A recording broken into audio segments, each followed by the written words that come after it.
সবাইকে জয় যিশু।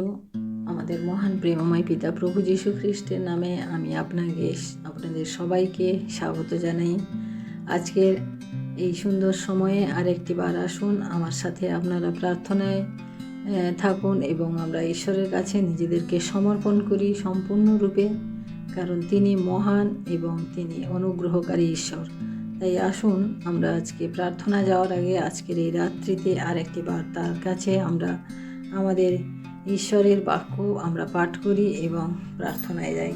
আসুন আমরা আজকে পাঠ করব হিতোপদেশ তার 12 অধ্যায় 19 থেকে 28 পদ পর্যন্ত আমি পাঠ করব। সত্যের ওষ্ঠ চিরকাল স্থায়ী, কিন্তু মিথ্যাবাদী জিহ্বা নিমেষ মাত্র স্থায়ী। কুকল্পনাকারীদের হৃদয়ে ছল থাকে, কিন্তু যাহারা শান্তির মন্ত্রণা দেয় তাহাদের আনন্দ হয়। ধার্মিকের কোনো বিড়ম্বনা ঘটে না, কিন্তু দুষ্টেরা অনিষ্টে পূর্ণ হয়। মিথ্যাবাদী ওষ্ঠ সদাপ্রভুর ঘৃণিত, কিন্তু যাহারা বিশ্বস্ততায় চলে তাহার সন্তোষপাত্র। সতর্ক লোক জ্ঞান আচ্ছাদন করে, কিন্তু হীন বুদ্ধিদের হৃদয়ে অজ্ঞানতা প্রচার করে।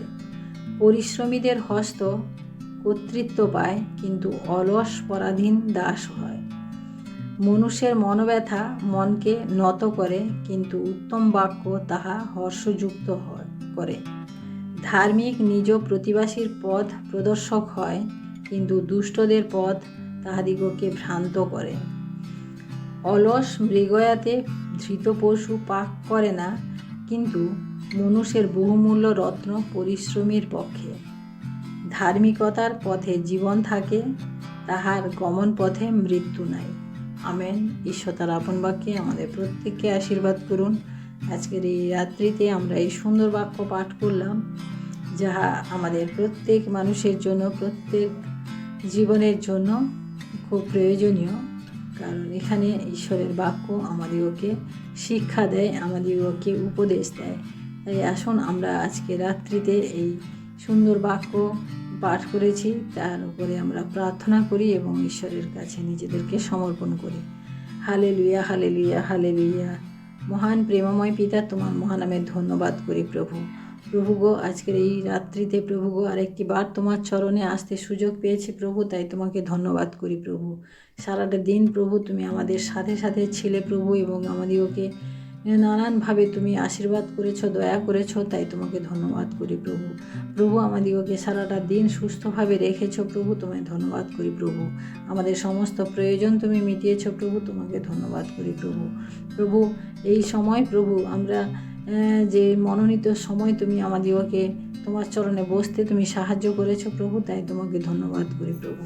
প্রভু তোমাকে ধন্যবাদ দিই পিতা আজকে তোমার সেই সুন্দর বাক্যের জন্য প্রভু, যে সুন্দর বাক্য প্রভু আমাদের প্রত্যেকের জীবনে প্রভু কাজ করে প্রভু। তুমি বলেছো প্রভু সত্যের ওষ্ঠ চিরকাল স্থায়ী থাকে, মিথ্যাবাদী জিহ্বা নিমেষ মাত্র থাকে। অর্থাৎ আমরা জানি প্রভু, যারা সত্য পথে চলে, সত্য কথা বলে প্রভু, তারা অনেক দুঃখ কষ্ট ভোগ করলেও, অনেক তাড়না পেলেও প্রভু তারা চিরস্থায়ী থাকে, যেমন তুমি সত্য। কারণ তোমার উপর দিয়ে নানান তাড়না গেছে প্রভু, আমরা বিশ্বাস করি, কিন্তু আজকে আমরা বিশ্বাস করি যে একমাত্র জগতের অধিপতি তুমি। সেইভাবে প্রভু তুমি এখানে বলেছো যে সত্যর ওষ্ঠ চিরকাল স্থায়ী থাকে, কিন্তু মিথ্যাবাদী জিহ্বা নিমেষ মাত্র স্থায়ী। আমরা মিথ্যার মধ্য দিয়ে, ছলনার মধ্য দিয়ে অনেক বড় বড় জিনিস হাসিল করে নিতে পারি, কিন্তু সে চিরকাল থাকে না প্রভু। তাই প্রভু তোমায় ধন্যবাদ দিই পিতা তোমার এই সুন্দর বাক্যের জন্য, সুন্দর উপহারের জন্য। তুমি এখানে বলেছ মনুষ্যের মনোব্যথা মনকে নত করে, কিন্তু উত্তম বাক্য তাহা হর্ষযুক্ত করে। অর্থাৎ আমরা যখন দুঃখিত হই, আমরা যখন পীড়িত থাকি, আমাদের দুঃখ বেদনা আমরা যখন ভোগ করি, তখন আমাদের জন্য উত্তম বাক্য অর্থাৎ তোমার এই প্রাণদায়ী বাক্য আমাদের জন্য হর্ষযুক্ত হয় এবং আমাদের জীবনকে নতুন করে গেঁথে তুলে। অর্থাৎ তোমার বাক্য যদি আমাদের মধ্যে প্রচুর পরিমাণে না থাকে, তাহলে আমরা প্রভু আমরা কিছুই করতে পারি না। আমরা অল্পেতে ভেঙে পড়ি, অল্পেতে আমাদের দুঃখ হয়, অল্পেতে আমাদের কষ্ট হয়। তাই প্রভু গো আজকে আমার এই রাত্রিতে তোমার কাছে যাচনা প্রভু গো, তোমার বাক্য যেন আমাদের জীবনে প্রচুর পরিমাণে থাকে প্রভু। আমরা যেই সময় যেই পরিস্থিতি যাই কিছু হোক না কেন, যেন আমরা তোমার বাক্য দিয়ে আমরা উদ্ধার পেতে পারি, তোমার বাক্যের দিয়ে আমরা চলতে পারি প্রভু। কারণ আমাদের জীবনে তাড়না আসবে, আমাদের জীবনে পরীক্ষা আসবে, কিন্তু সেই পরীক্ষা থেকে ওভারকাম করার জন্য প্রভু তোমার বাক্যের প্রয়োজন রয়েছে প্রভু। সেই বাক্য তুমি আমাদের জীবনে দাও প্রভু। আমরা যেন প্রতিনিয়ত প্রভু গো তোমার বাক্য আলোচনা করি, তোমার বাক্য পাঠ করি প্রভু, এবং প্রচুর পরিমাণে তোমার বাক্য আমাদের অন্তরে যেন গেঁথে রাখতে পারি প্রভু। কারণ প্রতিটি মুহূর্তে শয়তান প্রভু আমাদের চারিদিকে ঘোরাফেরা করে, এবং প্রতিটি মুহূর্তে শয়তান আমাদেরকে বিনষ্ট করার চেষ্টা করে প্রভু। ধার্মিক লোক সব সময় ধার্মিকদের প্রতি বিড়ম্বনা ঘটে, কিন্তু দুষ্টেরা অনিষ্টে পরিপূর্ণ। ধার্মিকদের মধ্যে কোনো অনিষ্টতা থাকে না, কিন্তু দুষ্টদের মধ্যে থাকে প্রভু। তাই প্রভু ধার্মিকের জীবনে সব সময় বিড়ম্বনা থাকে, কারণ দুষ্ট লোকেরা ধার্মিক লোককে সব সময় ফেলে দেওয়ার চেষ্টা করে।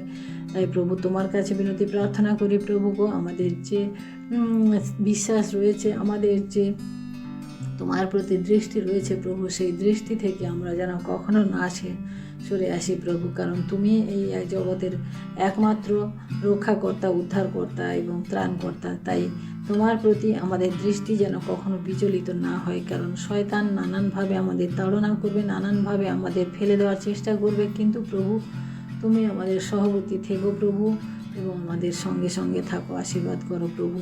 তোমার অনুগ্রহ আমাদের জীবনে প্রত্যেকের জন্য প্রভু যথেষ্ট। তাই তোমার সে অনুগ্রহের হাত তুমি কখনো সরিয়ে নিও না। ধন্যবাদ করি প্রভু আজকের এই রাত্রিতে প্রভু। আরেকটি বার আমি তোমার চরণে নিজেকে সমর্পণ করি প্রভু। আমার জীবনের সমস্ত ভুল ত্রুটি অপরাধ তুমি ক্ষমা করো প্রভু, এবং আরেকটি বার সুযোগ করে দাও প্রভু, যাতে আমি তোমারই পথে তোমারই সাথে থাকতে পারি প্রভু। তোমার বাক্য যেন প্রতিনিয়ত পাঠ করতে পারি, প্রতিনিয়ত তোমার বাক্যের মধ্য দিয়ে প্রভু আমি জীবনযাপন করতে পারি। তুমি সাহায্য করো প্রভু। জগৎ প্রভু আমাদিগকে দুঃখ, যন্ত্রণা, বেদনা ছাড়া কিছু দেয় না প্রভু, কিন্তু প্রভু তুমি আমাদিগকে আনন্দ, শান্তি দাও প্রভু। সেই আনন্দ এবং সেই শান্তি, সেই পরিত্রাণ তুমি আমাদের জন্য দিয়েছো প্রভু। তাই তোমাকে ধন্যবাদ দিই পিতা। কারণ জগতের সাথে আমাদের কোনো সম্পর্ক নেই প্রভু, কেবলমাত্র তোমারই সাথে আমরা যেন সম্পর্ক করে চলি প্রভু। ধন্যবাদ করি প্রভু। আজকের এই রাত্রির ভার আরেকটিবার তোমার চরণে রাখি প্রভু। তুমি আমাদের দয়া করো, সম্পূর্ণরূপে সমর্পিত হই প্রভু। তুমি সাহায্য করো, এবং আমার সমস্ত অপরাধ সকল তুমি আরেকবার ক্ষমা করো প্রভু। সারাটি রাত্রির ভার তোমার হাতে রাখি, আমাদের সুরক্ষা করো তোমার সর্বদূত দিয়ে। তুমি আমাদের রক্ষা করো প্রভু। আগামী দিন তুমি আমাদেরকে দেখতে দাও। সমস্ত মহিমা, গৌরব, প্রশংসা তোমাকে দিয়ে এই বিনতি প্রার্থনা চাই আমাদের মুক্তিদাতা, ত্রাণকর্তা প্রভু যীশু খ্রিস্ট তোমারই নামে, আমেন। সবাইকে জয় যীশু। সবাই ভালো থাকবেন, সুস্থ থাকবেন, এবং আমার এই প্রার্থনা চ্যানেলটি আপনাদের ভালো লাগলে দয়া করে সাবস্ক্রাইব করুন, লাইক করুন, শেয়ার করুন, যেন আগামী দিনে আমরা একসাথে আবার প্রার্থনা উপস্থিত হতে পারি। জয় যীশু।